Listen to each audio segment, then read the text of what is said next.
এটা অনেক পুরানো কবর। এই কবরটার মধ্যে একটাবার বাইরে এটা কি দেখলাম। আসসালামু আলাইকুম। এই কবরের মধ্যে কোন আত্মা বা জিন আছে? এটা কি বুঝলাম না।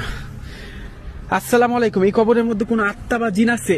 থাকলে আমাকে যে কোনো ভাবে হোক একটা সাড়া দিয়ে বোঝানো হোক। এই কবরের মধ্যে, এই কবরের ভিতর কোন জিন বা আত্মা আছে? থাকলে আমাকে যে কোনো ভাবে হোক একটা সাড়া দেওয়া হোক। এই কবরের মধ্যে কোন জিন বা আত্মা আছে এই পুরানো কবরের ভিতরে? আল্লাহু আকবার। আমাকে কি এই এলাকাটা, এই কবরের ভিতর থাকা আত্মা নাকি জিন দিয়েছে? জিন হইলে এখনই একটা সাড়া দিয়ে বুঝাবেন। আল্লাহু আকবার, আল্লাহু আকবার, আল্লাহু আকবার।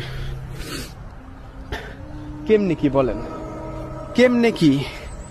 আল্লাহু আকবার।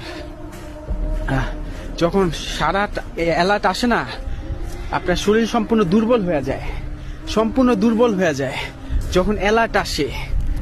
আল্লাহু আকবার, আল্লাহু আকবার। এই কবরটাই আমি একটাবার প্রশ্ন করি, অনেক পুরানো কবর, কবরের উপর পানি দিয়ে রাখছে, দেখছেন? আসসালামু আলাইকুম। এই কবরের ভিতর কি কোনো আত্মা বা জিন আছে? থাকলে আমাকে যে কোনো ভাবে হোক একটা সাড়া দেওয়া হোক। এই কবরের ভিতর কোন আত্মা বা জিন আছে? থাকলে আমাকে যে কোনো ভাবে হোক একটা বার সাড়া দেওয়া হোক। এই কবরের ভিতর কোনো জিন নাই?